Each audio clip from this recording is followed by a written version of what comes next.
You're listening to UCW Radio. In your face. What we got here is a failure to communicate. Oh, have I got your attention now? Greed, for lack of a better word, is good. You know what I mean? Money to be made in a place like this. Money never sleeps, pal. You're crazy. Don't run when you lose. Don't whine when it hurts. You know what it takes to sell real estate? It takes brass.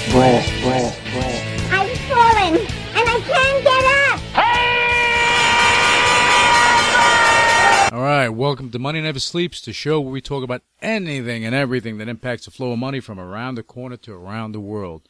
Now, normally I'm talking about stocks, situations, companies, public and private, but today I'm touching on something that I find very interesting, and it's the digital world. And the biggest question here, as a business, as an individual, as a government, are you ready? Are you ready for that? The world is changing, and has been since the advent of Henry Ford's assembly line. You know, manufacturing today wouldn't be where it is today if it wasn't for that innovation. And in most recent history, the layer on top of the internet called the World Wide Web. You know, back then when that came to light, yeah, the internet bubble took place. A lot of companies came public, a lot of IPOs. There was a lot of things going on, a lot of money made. But it all had to do with innovation. It was a great time, and that time's coming back. There has always been innovation via technology in most industries that led the world into the digital age where we are right now. The world as we know it has been getting smaller and smaller as connection and communication has expanded. The need to see someone physically has been drastically reduced over the past decade. Think about it. Your best friend lives in a different state, different country. Does that mean that you can't communicate with them? No. Pick up the phone, call them. Oh, you want to see their face? WhatsApp, FaceTime, things of that nature. Technology is there, is bringing people close. It's like they're right in front of you. And now you can even do it on your TV so you can get them in 3D. You know, you can have the big head on your screen. These are the things that are happening now. Now, whether we're talking about public social media platforms such as Facebook, Twitter, and Snapchat, or communication platforms such as WhatsApp, Telegram, and soon Megahoot. Now, I have to say that Megahoot has a lot of great things that are going to be coming out the door in 2018 in the communications area, highly secure communications, you know, and I'll be talking more about that as we go forward. I just want to throw that in there. But this innovation has made it so easy to connect globally. There's no excuse why you can't connect with someone on the other end of the world. You're becoming more informed, and this is what's happening, is allowing people to become more informed and innovate like never before if, that's a big if used correctly. In my opinion, social media has grown to be an ego-driven machine on a public, individual level. Okay, and I said it, ego-driven. And that's okay. Meaning that many people that use it, they use it to share their daily exploits. Okay, whether you're a celebrity, athlete, individual, something, you're sharing a part of you with the world. And that feels good. You know, that's not a bad ego thing. That's just a thing. Okay? Now, on the other end, you have others that are using it as a self-esteem satisfying vehicle. Okay, maybe we should have a hash on that. All right, you know, so they're sharing photos that may show much more than they do in real life. All right, so that becomes interesting. Okay, you know, but it can also be a self-esteem crusher. You know, if used improperly. So some people have used this vehicle to generate substantial income on platforms such as YouTube and Twitch. You know, some of the featured channels can lock in as much as six figures on a monthly, just by using the vehicle correctly, by knowing how to use it. Isn't that something? Okay, and it's going to get more and more interesting as technology advances, and it is in a big way. You know, video gaming is growing by large margins where some events can fill stadiums just to watch people play video games. Is that crazy? Yeah, it sound amazing? Yeah, not really to me. You know, because if you think about it, really think about it, then it's really not far-fetched. Think about it. Being able to communicate globally via the internet is not a new concept. Don't get Don't think that it is. It's not. I've been doing it since the 80s. But it's as easy today. It's as easy as just turning on your headset. Okay, and that's the change.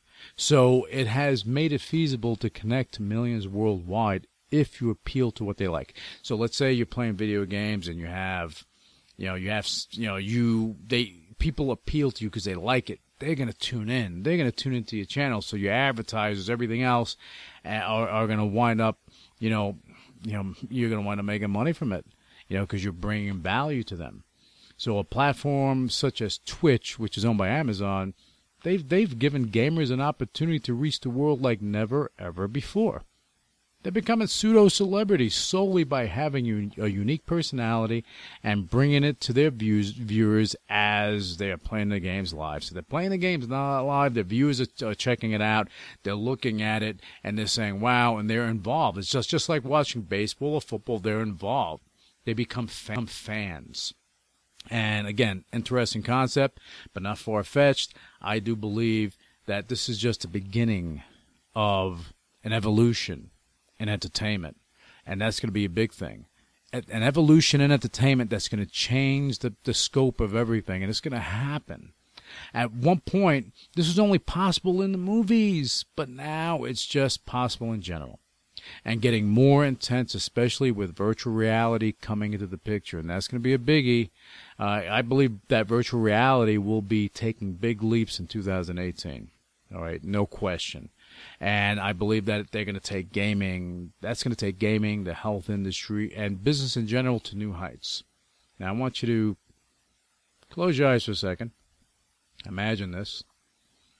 Imagine being able to sit in on a board meeting virtually without having to leave your bedroom, your home, your office. You're able to just do it. And I'm not just talking about being on a conference call. Come on, that's so yesterday, right? I'm talking about virtually being at the conference table with everyone else. Amazing. Now, again, if this technology is used properly, it can lead to a better quality of life for the people using it. How many high-ranking, executives in the C-suite, they're busy running around, jumping around, flying here, flying there, and they don't have time. They don't have time in their lives to allot to their family as they want to, as they would love to. All right, this can change things. Now, as long as parents know when to shut it down for everyone on a daily. Got to be able to shut it down. You got to be able to bring everything down for a couple hours a day. Now, shutting down, what a concept, right? Well, to shut down from the internet for a couple hours a day to create more quality time with what is most important to you, to me, is the most important thing in general. Okay, your family's important. Shut it down for a couple hours. Spend some time. Make some memories with your kids and your family, with your dog, whatever is important to you. Make it happen. Think about it. For those that are very in tune to their health and things like that, their well-being, that they have to shut down to work out. I do. I work out. I shut everything down. Don't call me. Don't text me. Don't do anything. I'm not answering my phone. It's my time to be selfish. What? An hour or two a day for me to be selfish, for me to live a longer, healthier life? It's well worth it. But does that mean everyone shuts down? No. You have people that have mobile apps, which I get it. They have mobile apps for their fitness, so they have their phone there, and they're checking out the mobile app to make sure they're doing things properly, so I get that.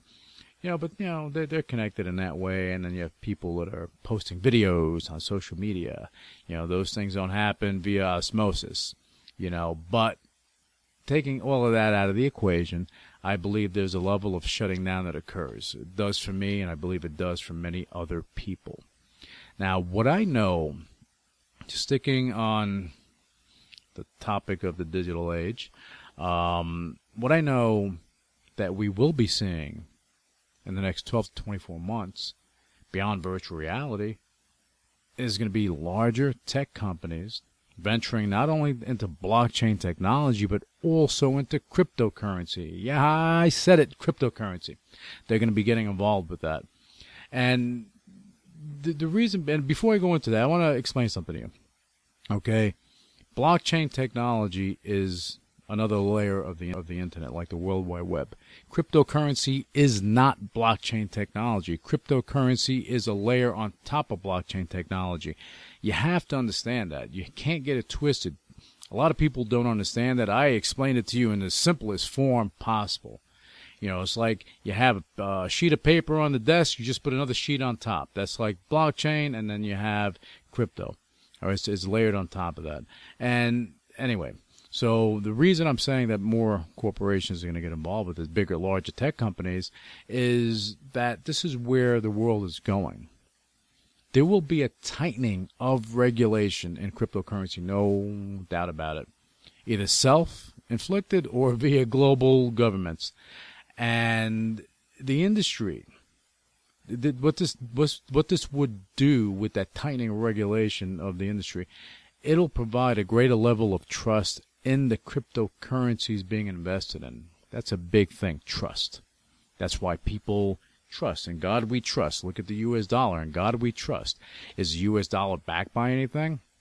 Not now. It used to be by the, you had the gold standard. Not now. It's backed by the full faith of the strongest government in the world. Okay, and that's enough for anyone.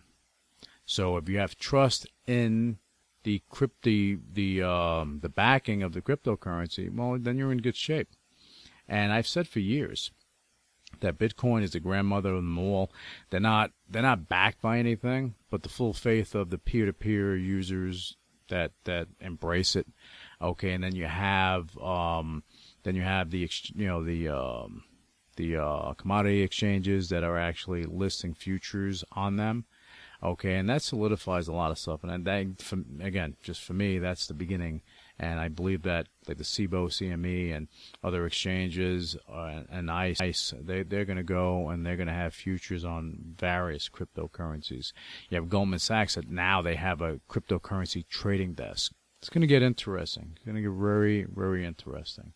Okay, but going back to Bitcoin, grandmother of them all, they became most widely known, but definitely not the first. Not the first. First was done way before then. So since 2017, many different types of coins and tokens have been issued. Some of them, have come with value, while others are worthless. And that's what the Wild Wild West is like.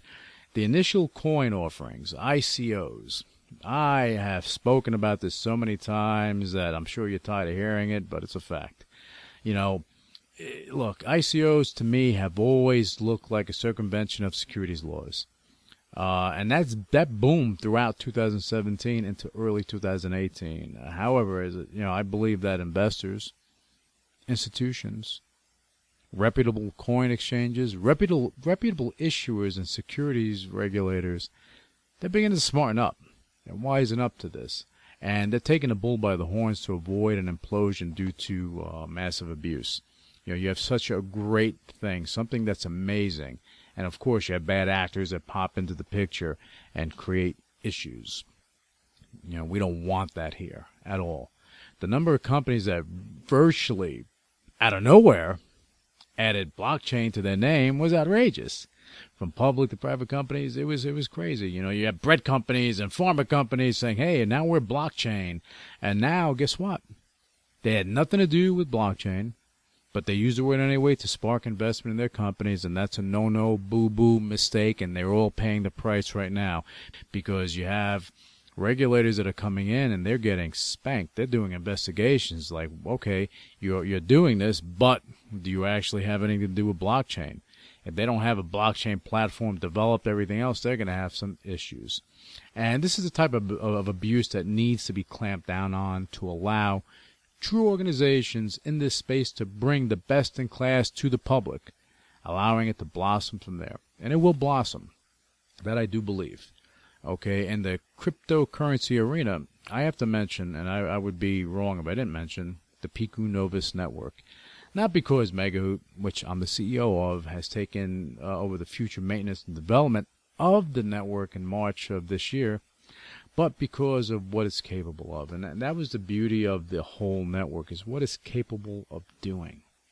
The network, which is blockchain powered, like all other digital assets are, allows businesses globally to securely and cost effectively transact business using the escrow feature, internal messaging, dual, and when required, triple confirmation feature if they need that. And soon they're going to be able to upload full on contracts to their highly secure it means a super secure document vault for transparency and security. And this is a vault that only the parties can view, by the way. But it's another layer of transparency into any transaction. The level of security makes everybody feel nice and warm and cozy. They have a nice warm feeling in their belly when they go to bed. Now, I'm asked often about this. Okay, well, you know what? I'm gonna crank back a little bit before what I'm gonna relay what I'm asked often about. The Pico Novus network does have a digital asset in the Pico Novus coins, which are used for these business transactions, and we're seeing more trading occurring, on the network itself. You have more people trading it back and forth, and trading, look, it allows coin holders to trade coins with other people that may not have coins, and then they want to be coin holders, so that's what they're doing. And what they're doing beyond that off the network, we don't know. They're selling it, they're getting something in return, we don't know. But trading, it allows coin holders, again, to trade their coins with other parties. But on trading itself is when you have a platform that allows a coin holder to trade their coins for other cryptocurrency to widen their portfolio of digital assets. And that happens when you're listed on an exchange. Now, Pico Novus will be listed on various exchanges in the near future that offer this service for a fee. Now, on the network itself, on the Pico Novus network itself, it's only 4 Pico coins. And the Pico Novus coins are the only coins that are allowed to be transferred from one party to another. And I needed to clear that up. Because again, that's one thing that I'm asked often about. Beyond the number of coins issued, I'm asked that, how do I go and what can I do in the network? I want to go and trade my coins for another coin. You have to wait for Pico Novus to get on reputable exchanges, and it will. Megahoot just came in March and took over the maintenance and the future development. If you look at piconovus.com, been a lot of changes there. Okay, and then there are a lot of changes going on behind the scenes that I can't share with you yet. But it's going to be good stuff. Good stuff for coin holders. Good stuff for business, global business, and we're looking to do more and more. So that's the answer for that. The network is not an exchange itself, so that there's not an option to sell for fiat currency on the network, and never will be, because if you did that, then you just made an exchange, and that's no good, and that's not what the network is about. However, this is what coin exchanges are for. So when Pico Novus is trading on various platforms in the near future, then you'll have the ability to trade Pico Novus coins for other coins, as long as the coins are not in escrow. If they're in escrow and for whatever reason, it's not like you can just transfer them. There's a lock period, and there's a reason, because if you have coins in escrow and you're doing a business deal, unlike other networks or wallets, when you send somebody coins, that's final, done. There's no reversing that. There's no holding that to make sure you get the item. It's a done deal. Okay, that's what was combated here. So when you have coins in escrow, it's there for a reason, and they can't just be transferred or sold at will. Only freely traded Pico Novus coins can be sold or transferred to an exchange or a platform, another wallet, whatever the case may be. Okay, so in order to, on these exchanges, you'll be able to sell, purchase Peak Nova's coins, so on and so forth. And that's when it gets more interesting, because I know a lot of people like trading cryptocurrencies, so they're going to have the ability to widen their portfolio. Look, this is a new age, a digital age. So whether you choose to fight it or go with it, well, it's coming fast. And it's coming fast and furious. So my advice would be to learn as much as you can while you can, so that you're fully informed. You're prepared for the next chapter coming soon in technology, and it's coming, whether you like it or not. Okay. Anyway, I want to thank you guys for tuning in, and I'll be back with you for the next episode of Money Never Sleeps. And we're going to be picking some interesting topics to touch on. But again, today I thought the digital age was important, the digital world. So make sure you're prepared for it. You guys have a fantastic trading day, and we'll be back with you on the next episode of Money Never Sleeps. Initiating shutdown sequence. You're listening to UCW Radio. In your face. What is your major malfunction? So let it be written. So let it be done. Ladies and gentlemen, my mother thanks you, my father thanks you, my sister thanks you, and I thank you. All opinions expressed by Luis Velazquez on the Money Never Sleeps radio show and its website are solely his opinions and do not reflect the opinions of the UCW radio show or their parent company or affiliates, and may have been previously disseminated by him on television, radio, internet, or another medium. You should not treat any opinion expressed by him as a specific inducement to make a particular investment or follow a particular strategy, but only as an expression of his opinion. His opinions are based upon information he considers to be reliable, but neither the UCW radio show nor its affiliates, parent companies, and or subsidiaries warrant its completeness or accuracy, and it should not be relied upon as such. The UCW radio show, Luis Velazquez, its affiliates, parent companies, and or subsidiaries are not under any obligation to update or correct any information provided on the radio show or on the website. His statements and opinions are subject to change without notice. No part of his compensation from the UCW radio show is related to the specific opinions he expresses. Please read the full disclaimer on MoneyNeverSleepsRadio.com.